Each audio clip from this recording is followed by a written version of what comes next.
Well, we're just about 1 month into the new year, and with the new year brings new titles to be excited for in the world of cinema. But movies aren't the only thing people get excited for. So before I start talking about my top 10 most anticipated movies of 2022, first I'm going to talk about my top 5 most anticipated video games of the coming year. And before we get into my main list, I feel like I have to give at least one honorable mention, because narrowing this list down to 5 was almost impossible. Because just like any other year, 2022 has a lot of great looking games coming out. So my one honorable mention that didn't quite crack my top 5 is gonna be Suicide Squad: Kill the Justice League. And just like superhero movies started to take off back in 2008 with Iron Man, we are now in this boom, or this golden age of superhero video games, and most of them have been handled really well. We won't talk about that Avengers game. Well, we know they're heavily armed. Now, while I doubt this will approach Arkham Asylum or Arkham City or Marvel's Spider-Man, which are my personal 3 favorites in the genre, this has a concept that definitely intrigues me. Seeing as I'm somebody who loves rooting for a bad guy, You're goddamn right.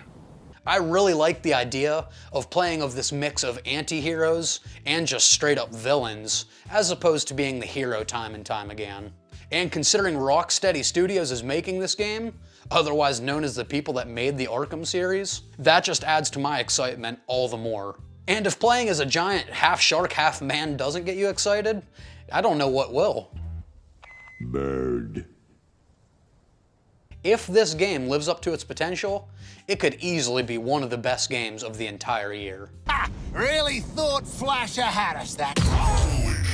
Alright, now to start us off with my number 5 pick, and the earliest game we'll get on my list, is gonna be Horizon Zero Dawn: Forbidden West, which is set to release on February 18th and appears to pick up story-wise right where the first game left off. Now, the original Horizon wasn't a game that was really even on my radar back in 2017, because on the surface, it just seemed like another run-of-the-mill open-world exploration game, and in 2017, that was a market that was heavily saturated.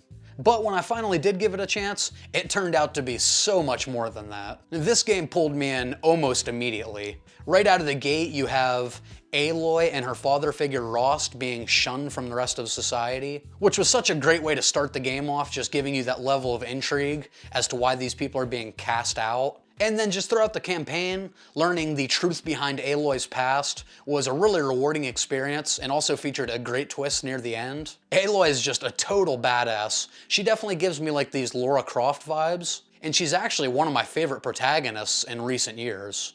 But the thing that impressed me the most about this game, and really made it stand out against its competitors, is the way that each enemy has to be approached in a different way. This is a game, as far as combat goes, where you can't just go up and button mash. You actually need to find a weak spot for each variant of these robot dinosaurs. Which, by the way, I'm surprised I wasn't pulled in immediately when I heard robot dinosaurs. What the hell's wrong with me? But Forbidden West appears to improve on the first game in every way imaginable.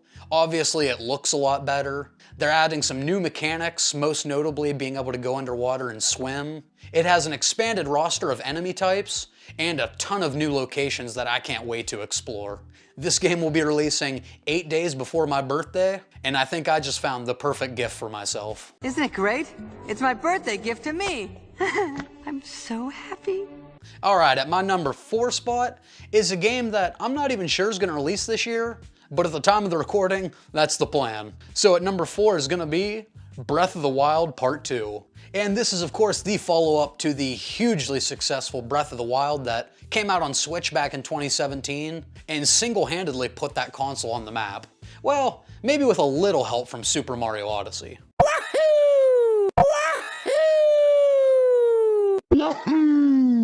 Now, to be honest, here's a gaming hot take. I've never really been a huge fan of the Legend of Zelda series. I have heavy nostalgia for Ocarina of Time and Majora's Mask because I was a kid in the 90s. But other than that, I never really cared to play these games. And on top of that, I've also had issues with a lot of these open world formats that games have just insisted on incorporating the last 5 to 10 years. Like sometimes I just prefer a more linear experience. But then Breath of the Wild came along and challenged both of those notions. Just like with Horizon Zero Dawn, this is another example of open world done the right way. The seemingly infinite number of temples and secrets throughout the map just beg for constant exploration. The glider and the climb mechanics are two elements that have just changed gaming forever. In a lot of ways, they've ruined other experiences for me. Because I'm playing a game and I'm thinking like, yeah, this is great, but I sure wish I could climb that mountainside right over there. In truth, I only picked up Breath of the Wild because all my gaming friends were just gushing about it. And me being the skeptic, of course I wanted to prove them wrong, but I just couldn't. This game was a masterpiece, and the sequel can only get better. I can't wait to see what they do, both story-wise and mechanically, to improve on the first game. This is a day one purchase, no doubt. Alright, next up at number 3 on my list is gonna be Gotham Knights. Now this game is being developed by WB Montreal, the team that brought us Arkham Origins. And while yes, admittedly, that is the weakest of the Arkhamverse games, I still really enjoyed it, even with all its flaws.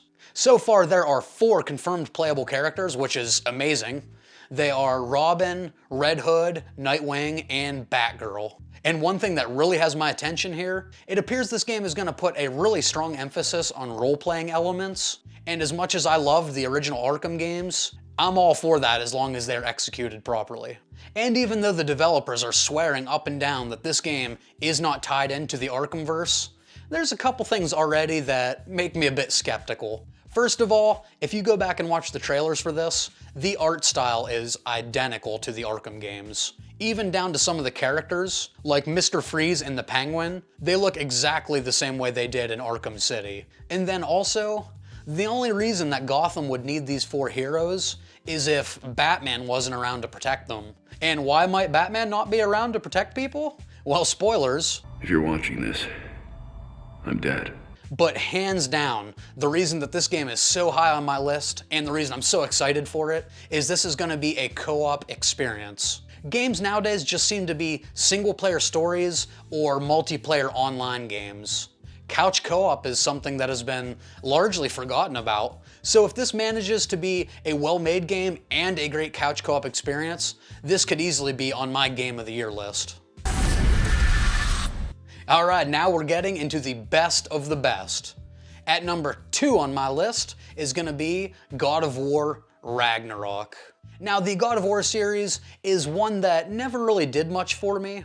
You know, they were great, violent, button-mashing fun, but I never considered them Game of the Year contenders. Then came God of War 2018, and after playing it for about 15 minutes or so, I knew it had me. The opening of that game was just so strong. Between Kratos and his son cremating his wife, and of course that fight with the stranger that felt like a Dragon Ball Z scene.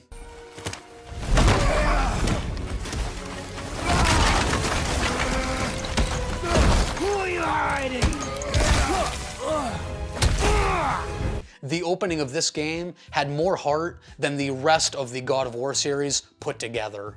The updated gameplay and the upgrading system, to me, was exactly what this series needed to feel fresh again in the PS4 generation of consoles. But what really pulled me in the most here, which I never thought I'd say about a God of War game, was the story. It was so powerful seeing the character development of this angry god that showed little to no character development in all the previous titles. Between trying to teach his boy to be a man. Boy, I told you, boy. Boy. Boy? No place for a boy. Boy, read this. Boy, what's that say? Mind your tongue, boy. But at the same time learning that you can be sympathetic sometimes. You don't always have to be a complete dick, Kratos. Atreus teaches him as much as he teaches Atreus in this game. And to me, that's great storytelling.